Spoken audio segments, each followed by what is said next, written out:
subscribe our channel for a healthy natural lifestyle with Health7।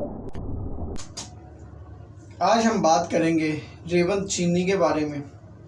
ये मैदे के लिए एक बहुत ज़्यादा मुफीद जड़ी बूटी है।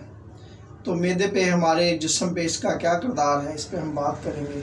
रेवंत चीनी सदियों से तिब्ब यूनानी में इस्तेमाल होने वाली एक बहुत ही ख़ास जड़ी बूटी है। कोई भी मैदे की मेडिसिन हो, कोई भी ऐसी मैदे की प्रॉब्लम की यूनानी अद्वियात हों और रेवंत चीनी का इस्तेमाल हो, ऐसा मुमकिन नहीं।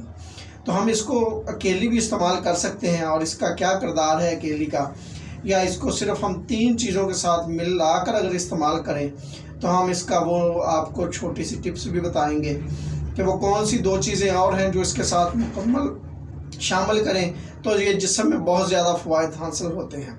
तो चलते हैं। रेवंत चीनी, पंजाबी में इसको रेवंत कहते हैं, हिंदी में रेवंत चीनी कहते हैं। तो मुख्तलिफ़ ज़बानों में इसके मुख्तलिफ़ नाम हैं। ये हमारे हाजमे को बहुत ज़्यादा बेहतर करती है।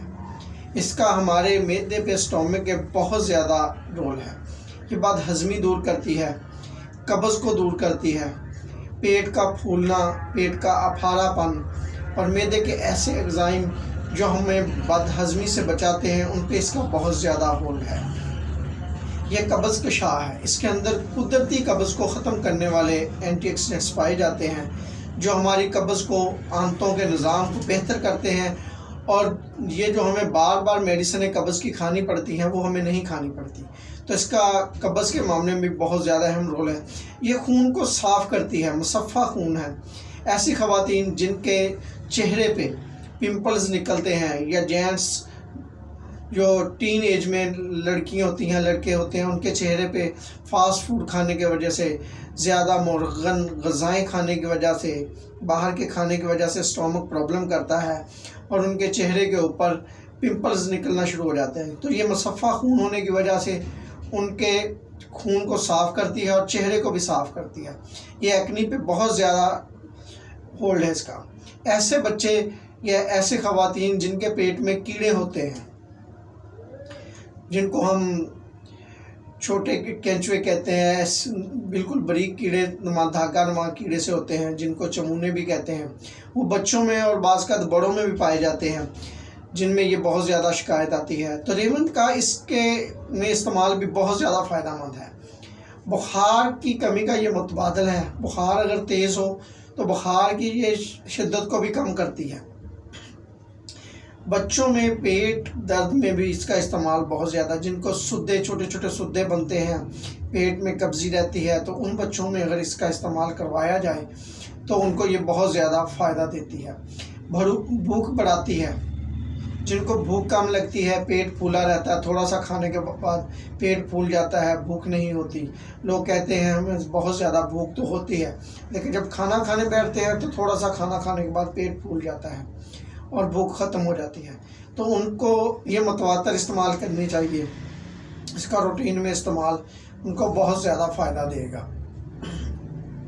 तो इसका इस्तेमाल जो दूसरी 2 चीज़ें हैं उनके साथ अगर मिलाकर इसको पाउडर बनाकर इस्तेमाल किया जाए तो ये और भी ज़्यादा, बहुत ज़्यादा फ़वाइद देती है।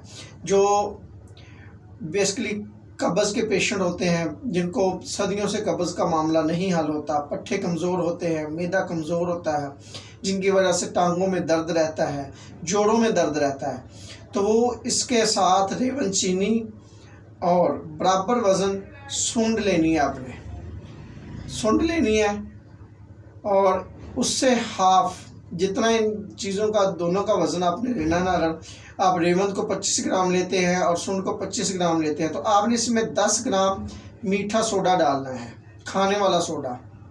तो इन तीनों चीज़ों को पाउडर करें।